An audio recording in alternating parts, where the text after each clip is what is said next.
So, Tony Sims, ex-trainer of Anthony Joshua, speaks out about his feelings about Anthony Joshua in his rematch with Andy Ruiz in a Seconds Out interview.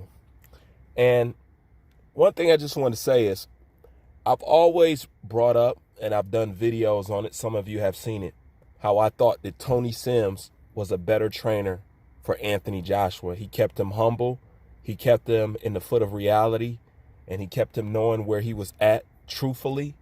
And it wasn't no ass kissing going on with Tony Sims.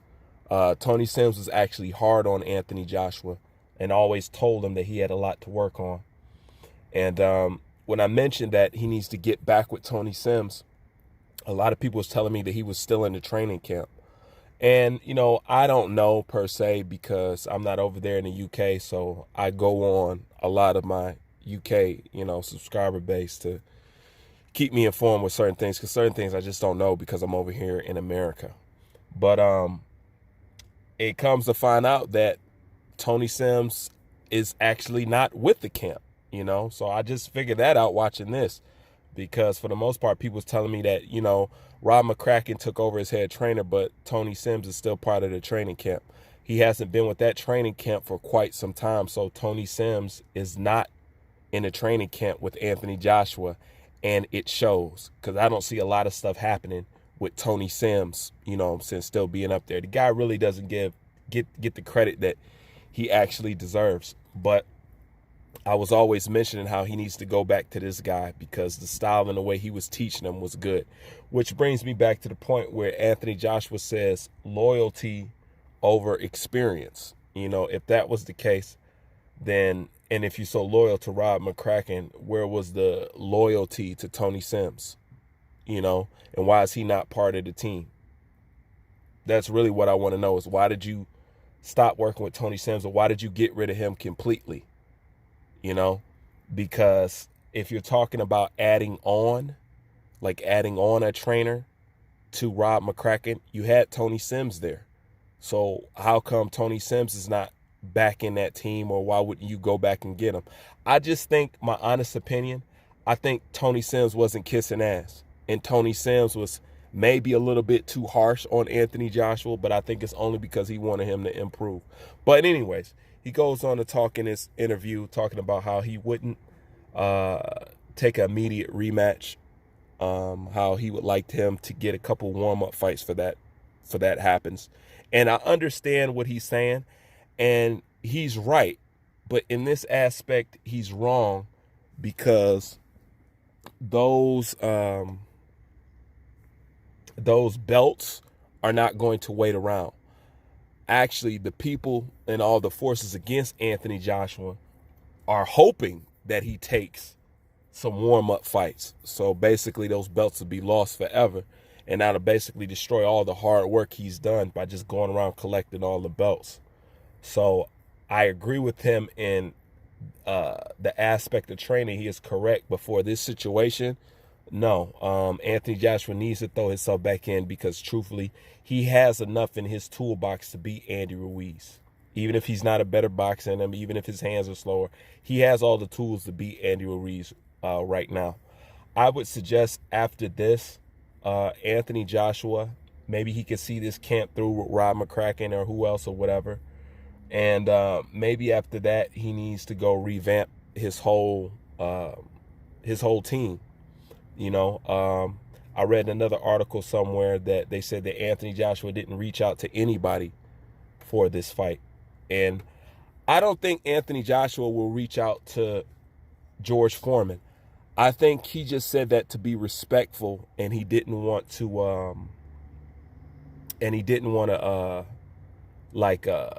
take for granted or disrespect or not show appreciation that a classic Hall of Fame fighter like George Foreman wanted to help him, because I don't think he's going to pull George Foreman in at all. And just imagine, what can Rob McCracken take precedent over George Foreman? You know what I'm saying? If George Foreman says something, that's going to take precedent over Rob McCracken and everything else, just by skills and experience and knowing how to train heavyweights and whatever and whatnot. But how much experience George has as training other people, I don't know. I haven't seen anybody or any of his prospects or whatever, but he's not going to pull in George Foreman for this camp. And I've already spoke on that. I think it's unintelligent. It's not smart. Nobody would do that for him if the shoes were on the other foot. So it is what it is. But if you ask me, if you want to remain loyal and stuff like that, Tony was in there in the beginning, even before Rob McCracken. So I don't know where the loyalty went in that. I never heard AJ and him falling out or anything. I just noticed that he was his trainer. Then Rob McCracken moved to head trainer. Excuse me. Then, Tony Sims just disappeared from the picture. So I wonder why that is. I don't know. But to me, Tony Sims is somebody that he should have kept in his corner, because it shows his skills has actually deteriorated since Tony's been working with him, at least that amateur pedigree. And Anthony Joshua is a superior athlete that's being undertrained, if you ask me. His physical capabilities exceed that of the normal heavyweight. The deadliest thing a heavyweight can have is speed. Once a heavyweight has speed, and power, that's really all the heavyweight really needs, is some speed and some power. Meaning Anthony Joshua is capable of throwing more than 1-2 punch combinations. That's one thing about Anthony Joshua's style I do not like. That just 1-2 in range, out of range thing. You know what I'm saying?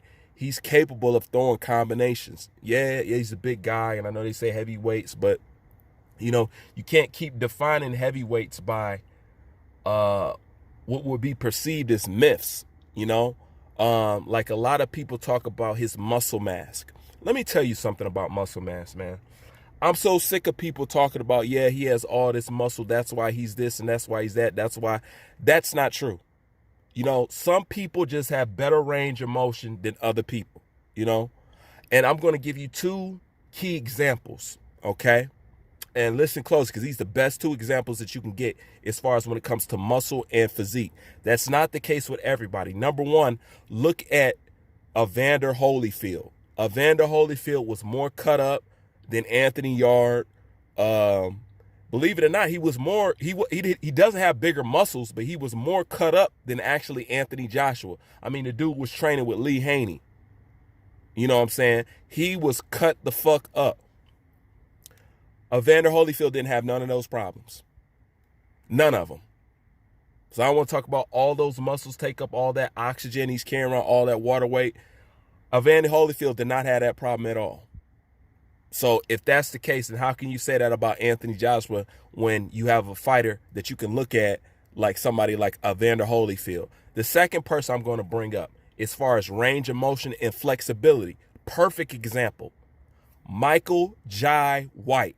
Okay, Michael Jai White is big, huge, built like a linebacker, flexible and limber as hell.